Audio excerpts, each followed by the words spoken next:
Hello, everyone. Welcome to Read, Write, and Think.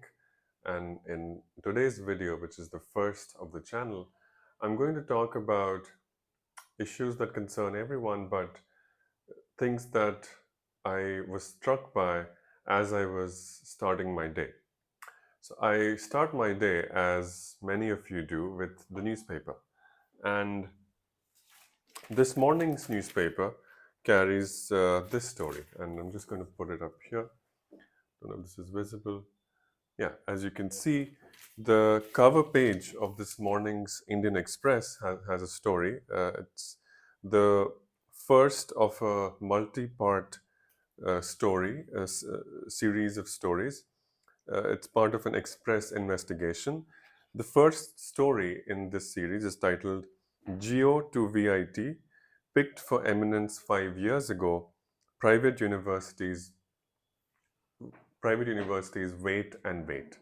Okay, so that's the headline. And you can see, just to show you again, there's a very state of the art building pictured on the cover of this story. This is a picture of Geo Institute, a glass covered building facing the sea. Now, the what's the story about? What is the main thing that the story is describing? It's describing the troubles that several institutes have run into, among which Geo Institute is the chief. So, what are these institutes and why are they in trouble? So, in 2018, the government of India announced a particular strategy that it was going to use to improve India's place in the global higher education landscape. What was that scheme?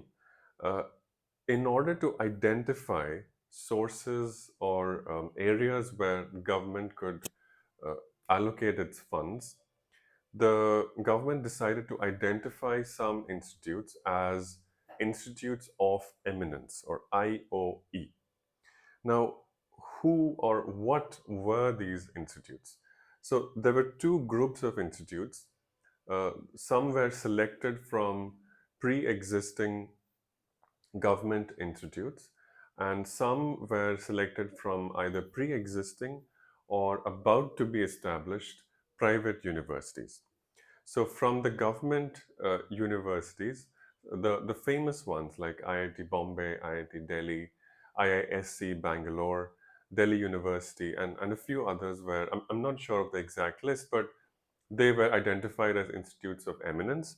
And as such, they were to be provided with a lot of money, a lot of funding. Now, other than these government institutes, some private universities were also identified as institutes of eminence. And in their case, the government would not be supporting them by providing them money, but the government would be supporting them by giving them autonomy, that is, the freedom to implement curriculum, lifestyle, and basically the freedom to offer students new experiences, new forms of education, and also the freedom to hire faculty and staff in unconventional ways, possibly from abroad, and also the freedom to offer degrees and charge fees as they saw fit. However, it turns out, according to this investigation, that these freedoms, these autonomies, have not been forthcoming as they were promised.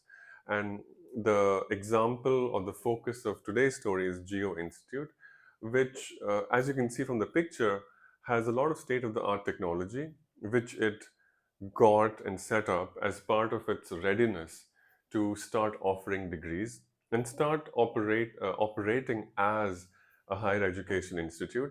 But despite having these technologies, it had failed to receive a lot of basic clearances and was thus stuck and making losses, I imagine. Now, what struck me was the details of the technology that Geo Institute already has. And among those that caught my attention was that it has augmented reality equipped digital labs, some of which have been set up with support and collaboration from Stanford University. I imagine that must have been a significant investment, and I'm very happy to see that a profit-oriented enterprise conglomerate, uh, which uh, which owns the Geo enterprise, sees a valuable possibility of return on investment in higher education. That much is heartening. I was also a little bit suspicious with the manner in which these technologies are touted, as if the key to providing a good education is the possession or the availability or the existence of state of the art, expensive, advanced technology. I'm a little bit suspicious about that, but let's just move on. So that's the first story. Now, in the same newspaper, today's newspaper, there was another story, and I don't have a page in this paper to show you because for some reason that story has not been printed in the edition that I received. So I read it online, and that's a story that's titled How Caste Works in an IIT. Now, that story concerns the recent tragic death by suicide of a second year student at IIT Bombay. As you know, there's been some controversy following this event. While the institute itself has put out an official statement saying that it's not possible to find any clear, identifiable instances of caste discrimination, there have been other unofficial accounts of how students scope out each other's caste identities by asking questions about their rank. Now, this report mainly concerns an investigation which involves a lot of such testimonials by students at IIT Bombay. Now, it's very saddening, shocking, disturbing, to say the least. But what I took away was the direct contradiction between these two stories. Not least because IIT Bombay is one of those institutes which was identified by the government as an institute of eminence from the get-go, meaning it did not have to prove itself anymore. It had already established itself as an eminent institute, and it received significant amount of extra financial support from the government.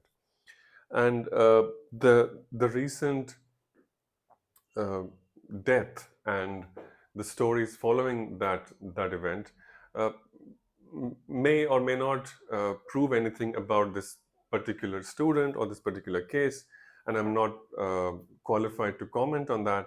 But it does suggest something general about the way in which we talk about institutes of higher education, and that is that education or the quality of education is uh, is is about much more than having the best quality of infrastructure or technology at an institute.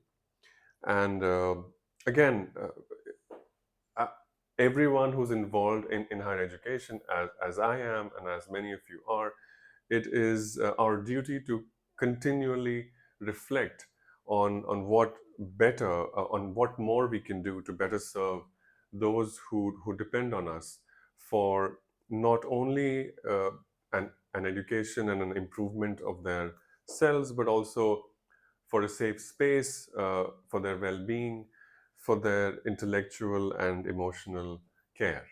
So it is our duty to continually reflect on these, and these two stories made me think about uh, a means of carrying out that process of reflection. And I'm going to do that by talking about a book that, in my view, anticipates some of the concerns that that were raised in these articles. The book, and I'm sorry to say, I don't have a paperback or a printed edition. I read this book. I purchased and read this book as a Kindle edition, and the book is titled "The Crisis Within: Knowledge and Education in India" by G. N. Devy. This was published in the year 2018, so it's been a while, not too long, but just 5 years can seem a long time in our hyper fast age, but not too long ago, so it's fairly recent. And yeah, it was available for 399 rupees. There's always some kind of discount going on, so depending on when you buy it, where you buy it from, you can get it for something between 3 and 400 rupees. So that's the book, The Crisis Within, by G.N. Devy. And now, the first or the most obvious reason why I thought about that book this morning was because one of the key claims that Devy makes is about this very tension between having the right technology and providing a good education. So for Devi, the problem with higher education in India is not simply that there aren't good enough infrastructures available, or that people aren't getting access to these infrastructures. That is a problem, sure. Devi would never deny that, and would be one of the first to admit that. But the real problem, the more fundamental problem, and the problem that needs to be addressed, without which no amount of fancy tech can save this situation, is something that Davy calls is a crisis within. Right. So there's this moment in the book when Davy describes that many people like to talk about the problems in higher education in India, and often just by pointing to the poor quality of classrooms, buildings, washrooms, etc., it can feel that these dilapidated buildings and infrastructures are the be all and end all of the story of higher education in India. That people are unable to be educated or provide an education because they don't have good buildings, and therefore the way to provide a good education is to provide good buildings. That seems to be an easy narrative, a convenient thing for everyone to say and to believe. However, for Devi, and this is a sentence I'm going to partially read, Devi says that the infrastructure, or the falling or the infrastructure that's falling apart, tells us nothing significant about how in human history knowledge came to be produced, transmitted, and acquired. Right. So that is the concern that Devi takes up in this book. Uh, it is a quest to understand and to explain how knowledge was produced and transmitted in human history, and how that understanding can help us take a new perspective, a better perspective on education and higher education and its future in India. So, at the outset, let me say that although G.N. Devi is an academic, he was a professor of English for many years at the MS University of Baroda, and has written many academic books, is probably one of the most influential, eloquent uh, intellectuals of India, and I might add English professors to be writing in India. Uh, Nonetheless, despite that background and that track record, this book is not your typical academic monograph. Uh, that's because, by Devi's own admission, he describes it as a set of reflections of a person for whom knowledge and education have been serious concerns for several decades. So it's a set of reflections, but I believe it does much more than most academic monographs, because most academic monographs have a very limited concern.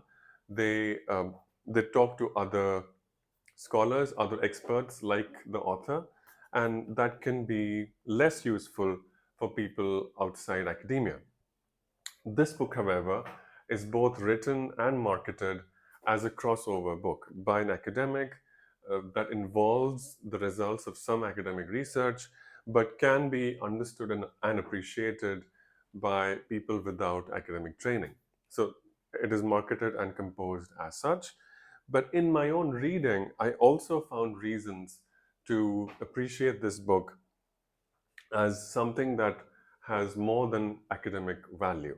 Now, in my view, most academic books concern themselves with conceptual problems. That is, they don't solve a problem like why is this light not working, right? How to fix a broken light bulb, for instance. That may be a problem for engineers, but not for an expert in, let's say, literary theory. For academics, the more interesting problems are conceptual ones, not why is this light bulb not working, but how do we think about the absence of electricity? How do we think and feel about the absence of light, for instance? There are existing ways of thinking about this problem. What's good and what's not so useful about those existing ways of thinking about a known problem? That process then yields a conclusion in which the author puts forward a new style, a new method of thinking about a problem, which then can lead to new ways of solving the problem. So, in that sense, I believe Devi's book is very useful because it addresses common concerns and exposes the limitations of existing ways of thinking about the problem of higher education in India and suggests new things, better ways of thinking about the problem of higher education in India. So, first, uh, let's understand what is the problem. And this is what Devi talks about in the first chapter, which is called the crisis of knowledge. Very simply, again, no need for an expert to to pronounce this or declare this. Everyone who's had who has anything to do with India knows that there is a very clear problem in higher education in India. Nonetheless, Devi does provide some facts. Says something like one in every 12 humans is a young Indian for whom a meaningful education is the most assured means of finding a decent livelihood. And of course, it doesn't need to be mentioned that these people are not getting the best kind of education that they need. Not only that, there's been a great increase in the number of institutions of higher education, but these institutions are still out of reach for many people in India. There are social, there are linguistic, there are developmental, and there are gender based exclusions, which mean that often, even though there are thousands of institutes of higher education, the number of students enrolled in them are less than a quarter of the total number of human beings who need and deserve a meaningful and valuable and useful education. That's part of the problem.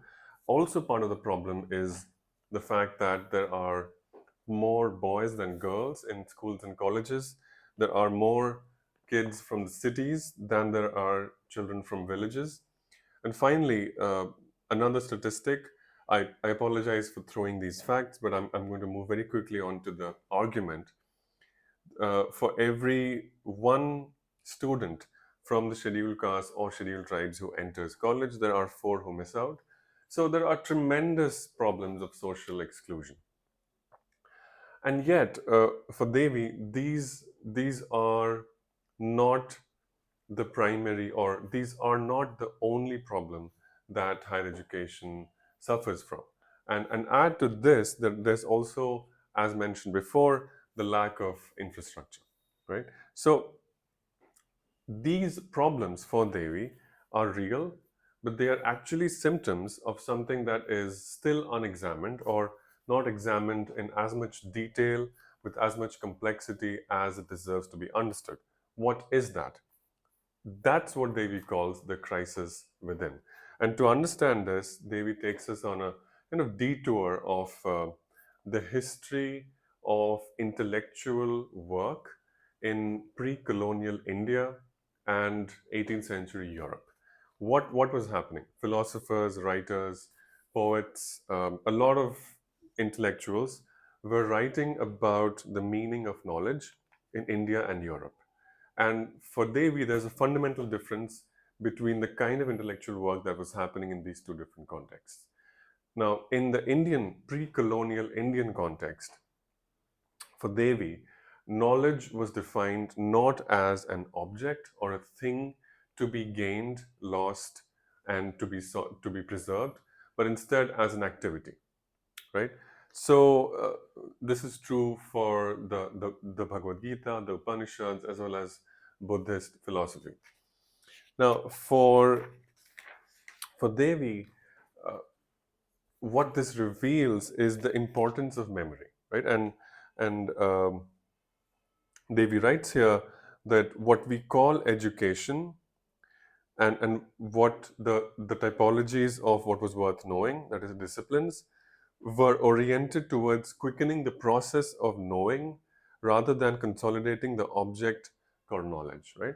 And so Devi gives examples of texts like the Natya Shastra, Dhvanya Loka, Tolkappiyam, and several other treatises of medical knowledge, dramaturgy, acting, music, and other disciplines such as medicine, physiology, botany, chemistry, metallurgy, linguistics, mathematics, astronomy, drama, dance, and music.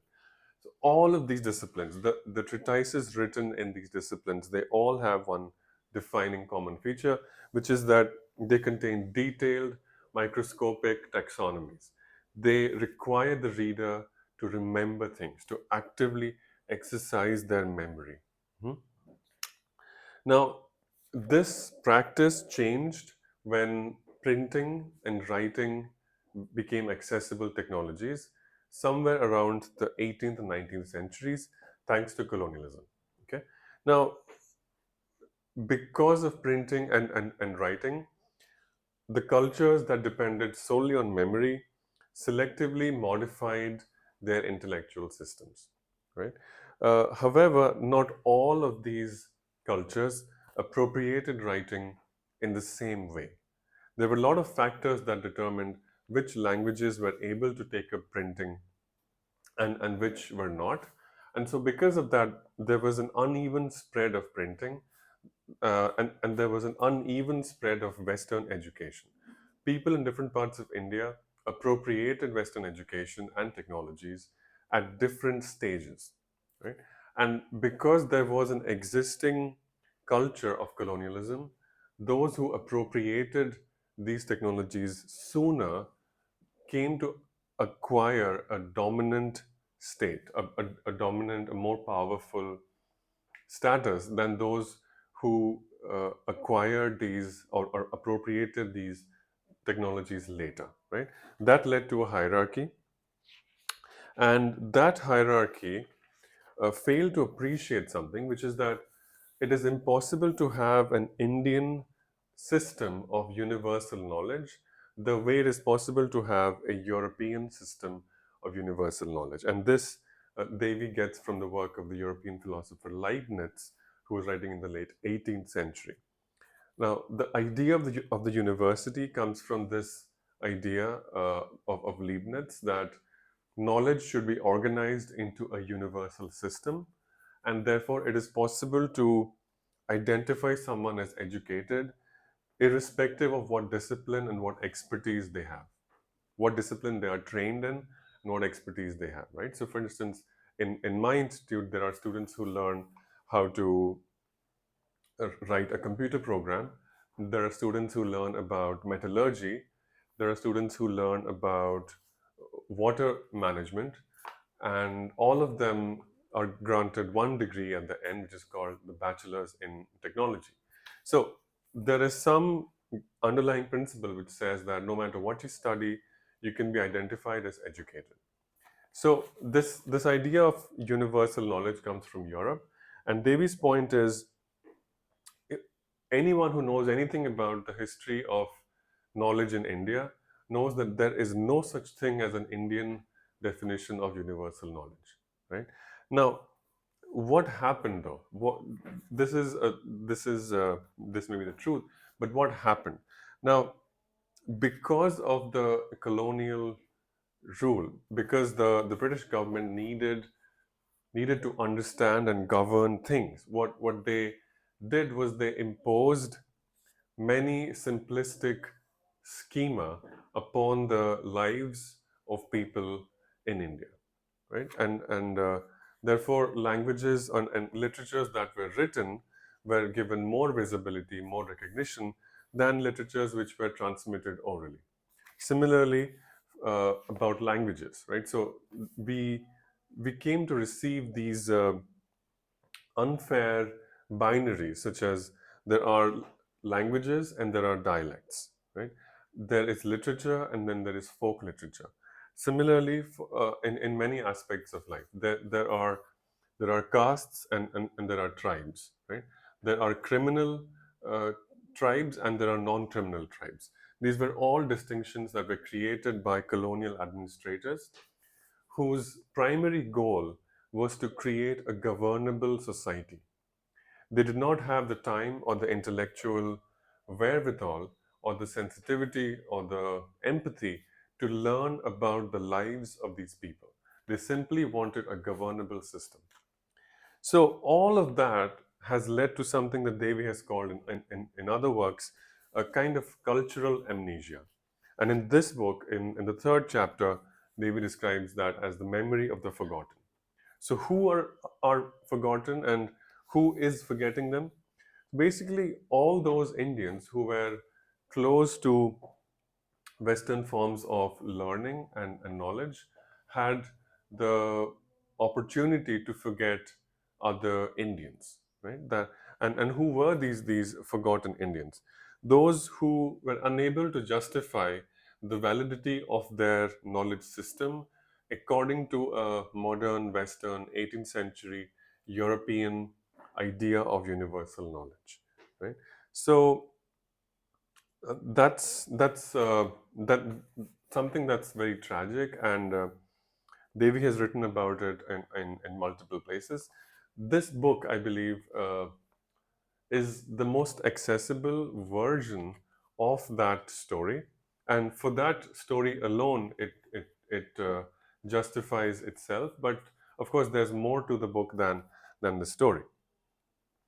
So that is the scale of the challenge that higher education administrators in India are faced with. Okay. Now, in the fourth chapter, Devi offers something like a solution, but it's not really a solution. It's more ground for hope. So Devi is hopeful for the future because of a few things. Devi provides three reasons why he's hopeful, and he writes the first reason for hope is that there's a decline in the idea of knowledge as universal, right? All of us are familiar with that. There is no degree today, that there is no body of knowledge that can guarantee success or well-being, right? The market decides what knowledge is valuable. Uh, the second ground for hope, according to Devi, is the decline of memory. Earlier, memory used to be a function of how intelligent or how laborious or how dedicated one is. That is a function of one's brain. But today, according to Devi, memory is no longer about one's own mind, but the ability to use and possess external forms of memory, such as memory cards, chips, USB sticks, etc., etc., etc. And I think ChatGPT would fit very neatly into this schema of external memory. Because if you think about how ChatGPT works, ChatGPT works because there's a lot of information that was earlier not available at at an instantaneous in an instantaneous manner. So it's because of that kind of superhuman uh, memory that hyper intelligence or artificial intelligence becomes possible, right? The machine is able to learn because it has that much information available at an instant recall. right? So that's the second ground for hope. And the third is we sense that soon there will be an image based non-verbal language that will replace all human interactions. Okay. Now, this is a very uh, techno utopian imagination, and it reminds me of Donna Haraway's work, a Cyborg Manifesto. Those of you who are from literary studies know about Donna Haraway. She's a feminist scholar. I think she's based in UC Santa Barbara, Department of Gender Studies. She's most well known for her 1985 document titled "A Cyborg Manifesto," which is said to have inaugurated a post-humanist style of thinking. And Davy himself uses the word post-human, uh, a couple of times. So I am justified in drawing this reference. Uh, but that's pretty much what Devi writes about. But in the last chapter, which is post memory education, uh, Devi also provides some guidelines and some strategies and some advice for how those who are involved in higher education, those who have a stake in higher education, those who, like me, earn a living through their work in higher education in India, how they may contribute in some way to this post-memory education. And and one thing that Devi suggests is that scholars and academics should try to fully access the idiom through which life is perceived outside our campuses. Now, this reference to life outside campus, it makes me think about the discourse around public humanities and public scholarship more generally. I have been deeply involved in public scholarship, both in my time during my time as a junior faculty member in the US, and also, I believe, through my activity on this channel. So I'll talk more about public humanities, and I'm happy to see that Devi is referring to life outside campuses. Now, there's also another sentence that I want to read out. Uh, Devi writes that what should inclusivity mean, right? Because someone reading this might say that what's missing and what needs to be done is that more and more people from underprivileged backgrounds, privilege defined as openly and as broadly as possible, should be granted access, should be given enrollment and access to institutes of higher education. And for Devi, that is simply not enough. So, to return to the newspaper articles from this morning, uh, no amount of augmented reality laboratories can change the change the deep-seated and fundamental prejudices or meanness that have come to us as a result of this great cultural amnesia that Devi talks about. So we have to acknowledge, we have to understand the deep history of two very deep wounds in Indian society today, and the shortest name for these two wounds are caste and colonialism. But that story is about more than these two words, and these two words, caste and colonialism, as experts in the audience will know, are highly inadequate. They are symptoms of bigger problems. They don't describe social reality. Rather, they describe the flawed ways in which scholars have tried to understand social reality. So, uh, all higher education professionals have a duty to engage with this deep history.